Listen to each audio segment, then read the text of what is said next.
प्यारे बच्चों, नमस्कार।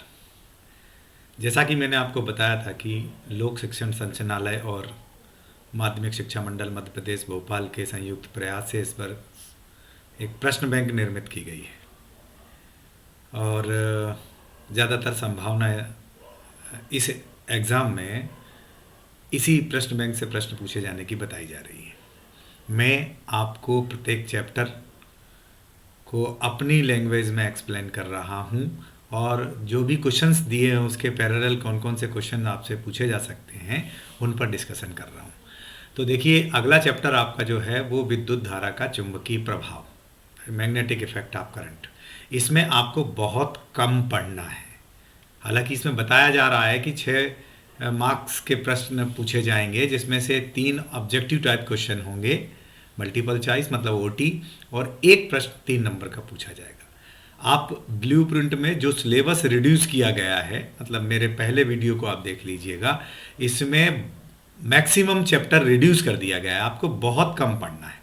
और फिर एक बात और है कि जो प्रश्न बैंक है इसमें केवल ओटी बताई गई है, ऑब्जेक्टिव टाइप क्वेश्चन बताए गए हैं, 3 नंबर का प्रश्न नहीं बताया गया है। तो मैं आपको वो क्वेश्चन बताऊंगा, उनको आप एक बार जरूर देख लीजिएगा।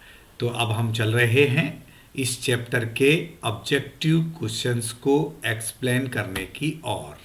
ठीक है, आप लोगों को दिखाई दे रहा है ये जो मैंने आपके सामने यहाँ पर बताया हुआ है, देख लीजिए आप। इसमें एक 3 नंबर का प्रश्न पूछा जाना है, 3 O2 पूछे जाने हैं। ठीक है, तो मैं स्टार्ट कर रहा हूँ ऑब्जेक्टिव टाइप क्वेश्चंस। पहले देखें, लघु पथन के समय परिपथ में विद्युत धारा का मान, इंग्लिश में इसको बोलते हैं शॉर्ट सर्किट।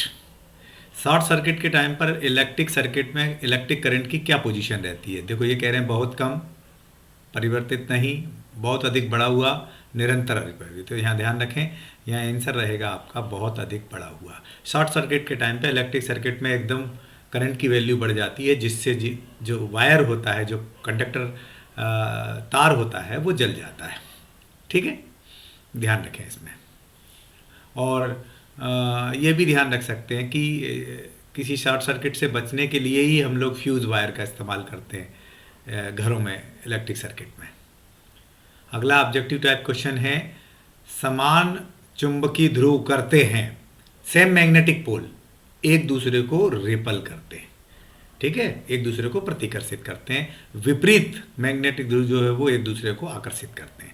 मतलब एन ध्रुव साथ में लेके आओगे तो प्रतिकर्षण होगा, एन और एस एक चुंबक का लेके आओगे तो उनके बीच में आकर्षण होगा, दैट मीन्स अट्रैक्शन होगा।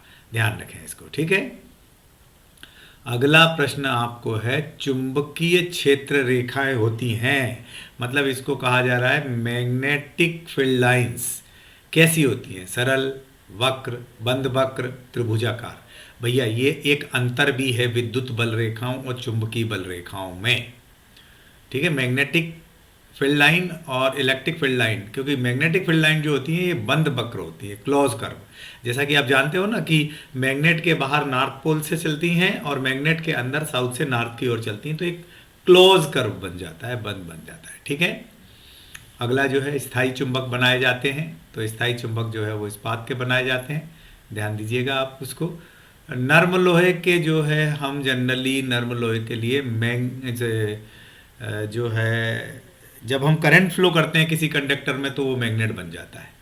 ठीक है ना, तो जब हम इलेक्ट्रोमैग्नेट बनाते हैं तो हम नर्म लोहे का इस्तेमाल करते हैं।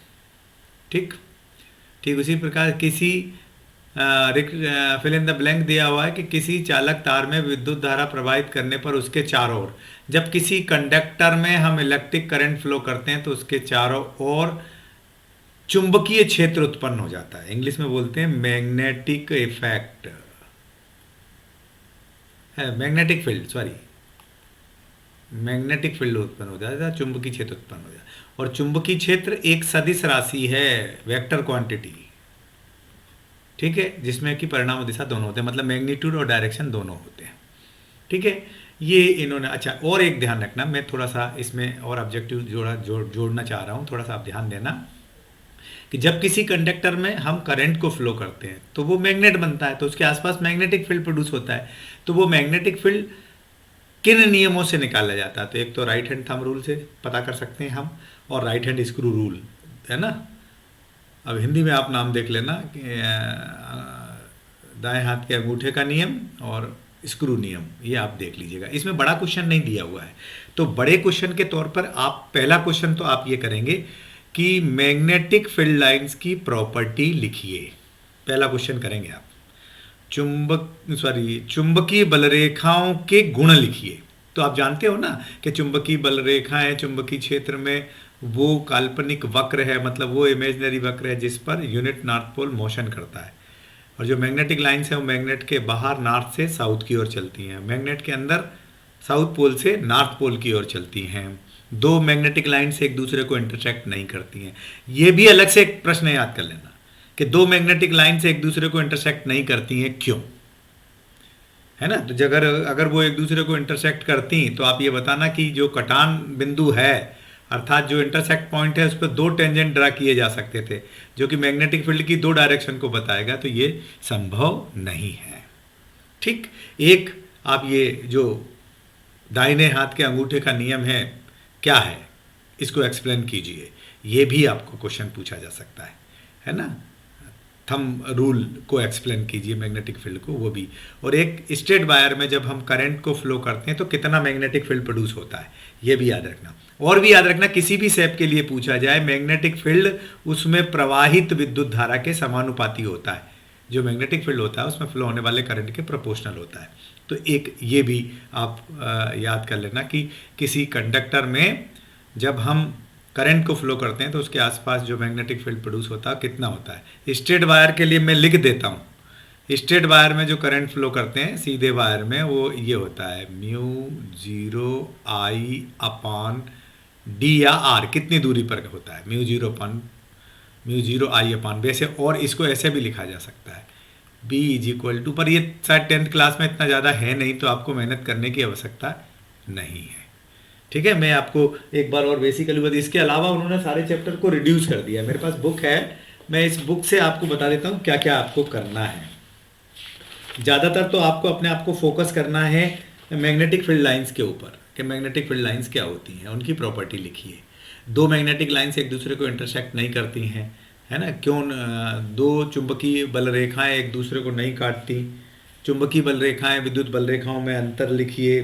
ठीक है, एक सीधे चालक तार में, मतलब स्ट्रेट वायर में मैग्नेटिक फील्ड प्रोड्यूस करते हैं तो उसके आसपास किस प्रकार का मैग्नेटिक फील्ड प्रोड्यूस होता है, इसके बारे में, और राइट हैंड थंब रूल और स्क्रू रूल के बारे में आपको पढ़ना है। इसके अलावा बाकी electromagnetic induction, magnetic effect at the centre of earth, सभी को रिड्यूस कर दिया गया है, सभी को छोड़ दिया गया है, तो आपको उनको करने की आवश्यकता नहीं है। आप इतना ही कर लीजिए तो आपका ये चैप्टर जो है वो कंप्लीट हो जाएगा, है ना। तो आप इसके बाद आपका एक चैप्टर बचता है, तो आवश्यकता होगी मैं उसको भी एक्सप्लेन कर दूंगा। तब तक के लिए नमस्कार।